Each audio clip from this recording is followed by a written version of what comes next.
Hey, I'm Dr. Ruth Roberts, your pet's ally. Hope that everyone is having a great day so far.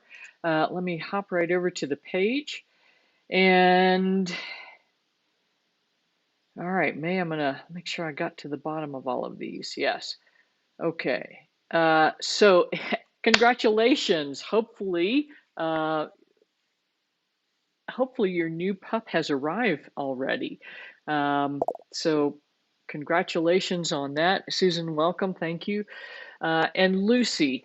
So, I think if you can keep going with the CBD, if you want to just kind of help her ease through, literally, I would use Heal because it's unflavored, and then kind of put a little on the inside of the ear. I wish I was smart enough to figure out how to put the little picture back in here, but I ain't that smart today. So, you can, again, you can add it right into the ear. So I think that will help quite a bit. Um,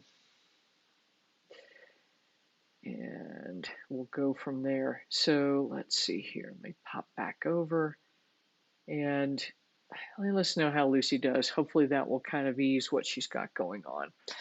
And then the other question, and Lisa, Jamie, I'll come back here in just a moment.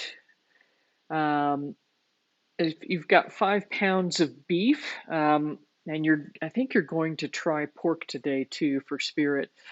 Yes, you can use that, and I would go with just do about 3 pounds, and to make a batch for the new baby, so you can gradually get her on board, and then so he gets it Wednesday tonight, and then 2 times tomorrow, and then off Sunday, Monday, or Tuesday. And then, so what do you do next? Then yes, you would start on to new veggies.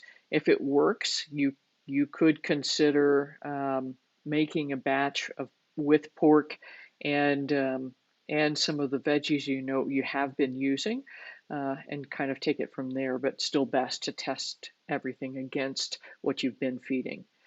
Let's see here.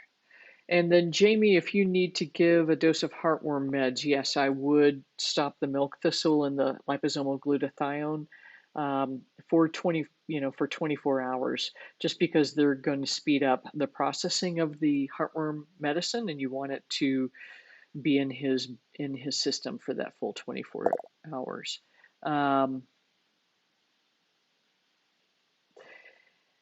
That's And then for Willie,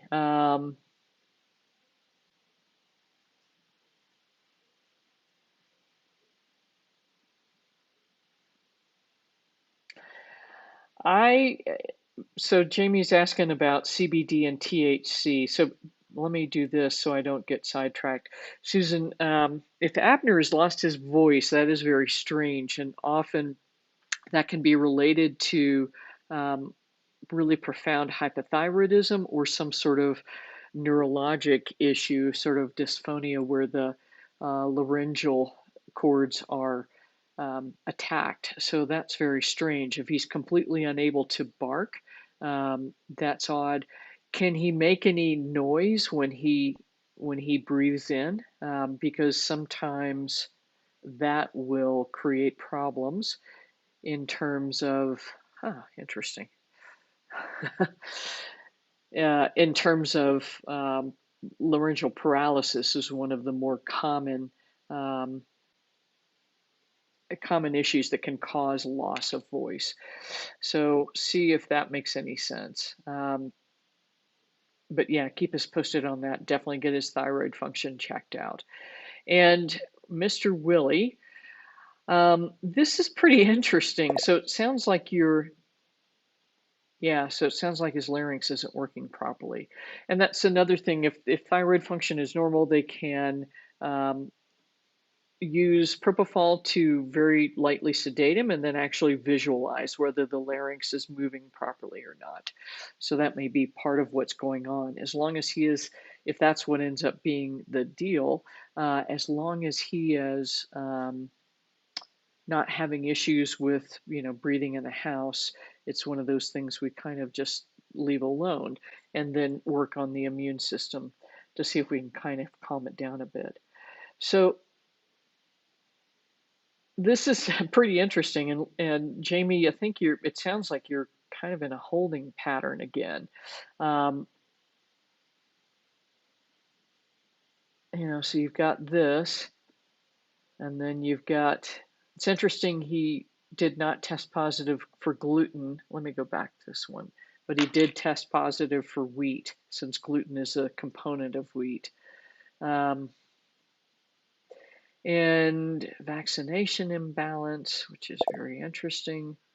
Good to hear his breathing is fine.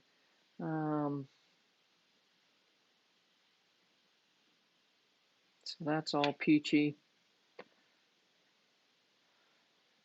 Well, yeah, resistance to therapy.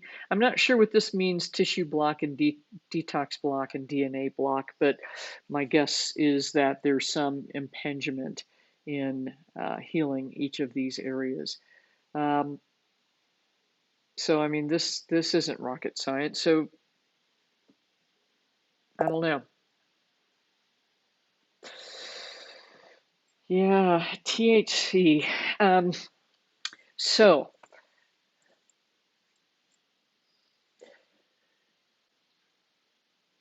you're still kind of stuck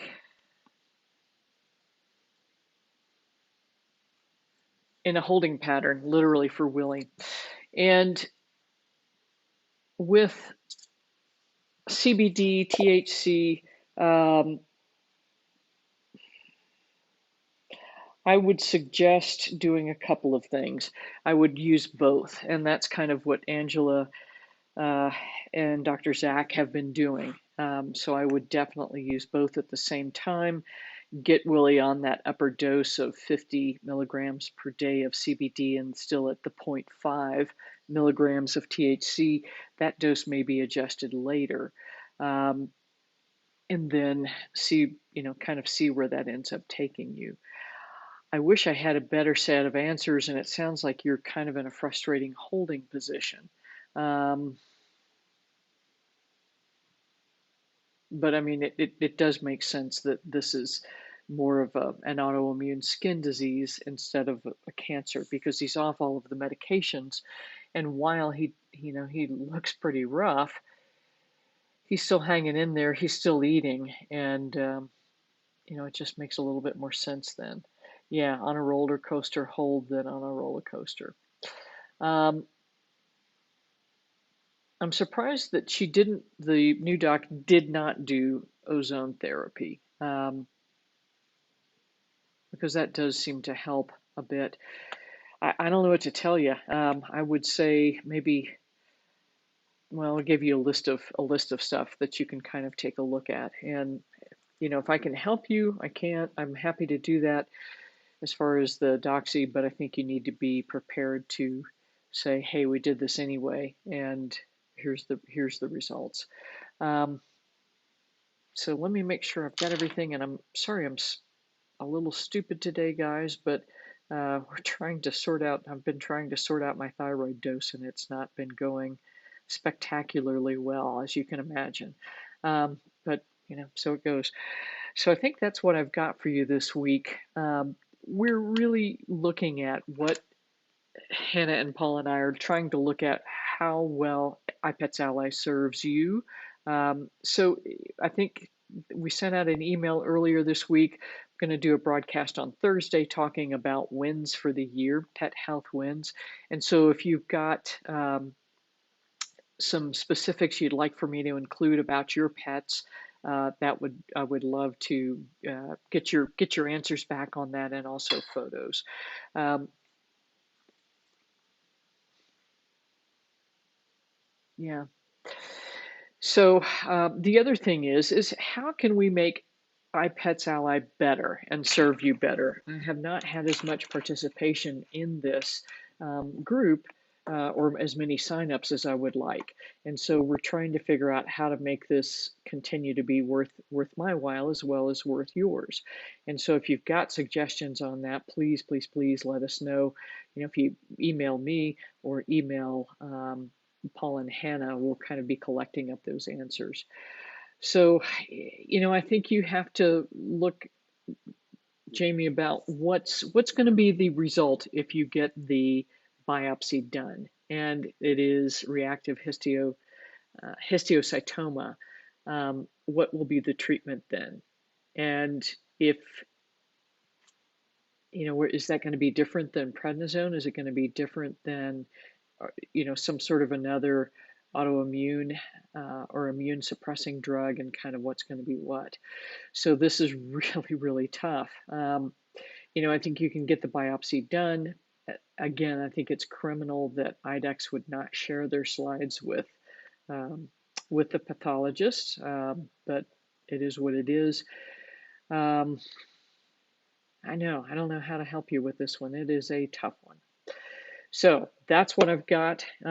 If please let us know how we can make this better for you, because for instance, the monthly teachings, I think that's a good idea, but attendance is sparse, and maybe that's because of the time, and maybe because it's not useful to you. So please let me know what is useful. Please also let us know, is there a better time where I can do these broadcasts? Is the afternoon or evening better?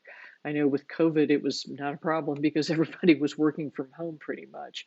But if there's better timing for you all, that we're happy to adjust that as well. So at any rate, that's what I've got for you this week. Give everybody a big hug for me, and we'll see you next week. Take good care.